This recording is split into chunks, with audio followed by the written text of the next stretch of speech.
Hi. Darkness. It can be fun, can't it? For a short time, maybe for playing games or for hiding. But what about for a bit longer? Close your eyes.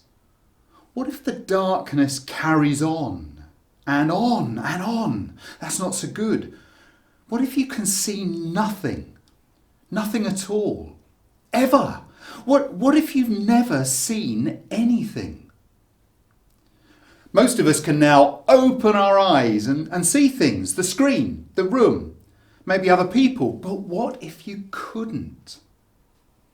We need light, don't we? Having light helps us to see things, helps us to see things clearly, to see things as they really are, to see what we really need. One day, Jesus and his disciples met a man begging at the side of the road. He may have been homeless, he certainly didn't have a job, and that's because he was in total darkness. His eyes didn't work at all. In fact, his eyes had never worked. He'd never seen anything. And the disciples asked Jesus this: who sinned, this man or his parents, that he was born blind? Well, Jesus explained, neither. His blindness isn't just caused by his sin or his parents' sin. No, because that would mean that if my body works perfectly at the moment, if I have no disabilities, then I must be sinless. And that's certainly not true. So Jesus went on to explain, no, this man is blind so that you will see God's power at work through me, says Jesus. Look at this. This happened so the works of God might be displayed in him. Aha! So Jesus is going to heal him. Cool, that will be amazing. And it certainly would be amazing if Jesus can make him able to see.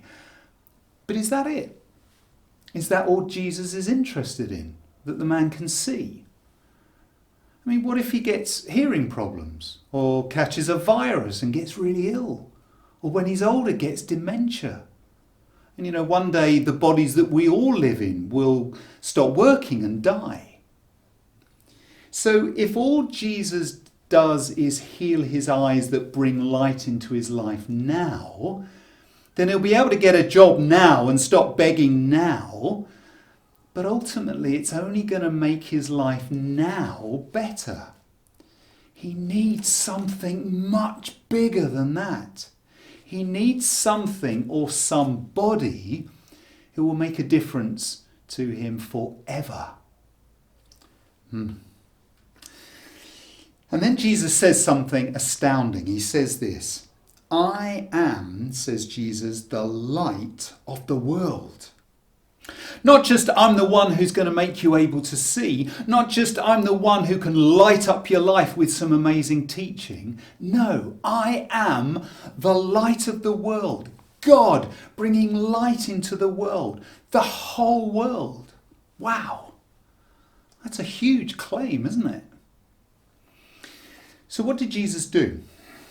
Well, he did something very strange. He spat on the ground and he made some mud, which he then rubbed on the man's eyes.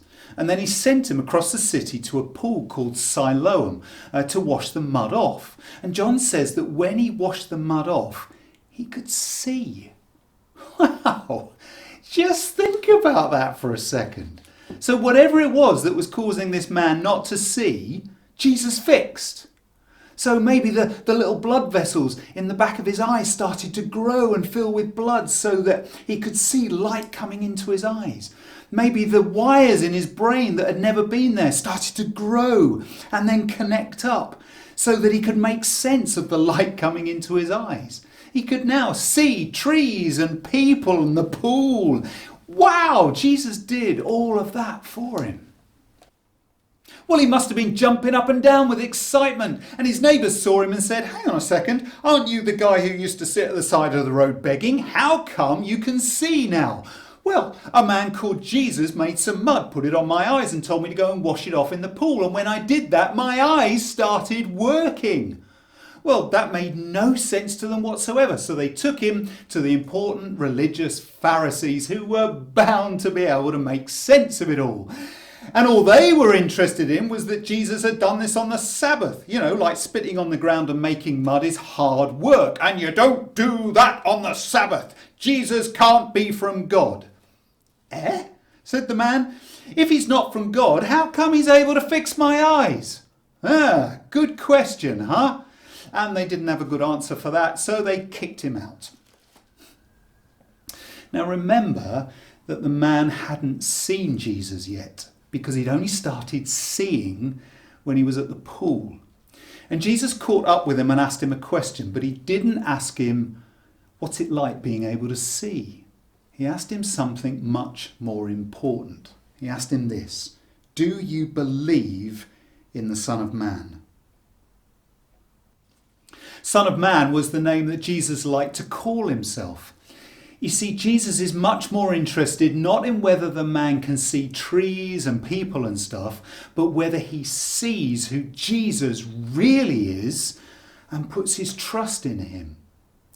Sir, said the man, I've never seen him. I don't know who he is. It's me, said Jesus. I'm talking to you right now. And the man said this: Lord, I believe. And he worshipped him.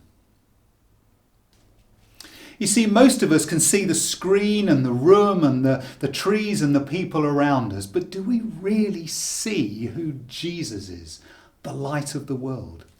Because once we see who he really is, God come down to earth as a person who did those amazing miracles and then allowed himself to be crucified on that cross to pay the price for our forgiveness and then to rise again to new life, never to die again. Once we see that, we'll see that Jesus is right when he says, I am the light of the world. And we'll put our faith in him. And God will forgive us and make us his friends forever, bringing real forever light into our lives. So do you see who Jesus really is? Are you trusting in him, just like that man? If not, then why not find out more? Look into the Bible and find out what Jesus said about himself and all that he's done for you. And we'd love to help you do that. Let's pray. Father God, we thank you for who Jesus really is, the light of the world. Please open our eyes so that we can see who he really is and to put our trust, our faith in him. In his name, amen.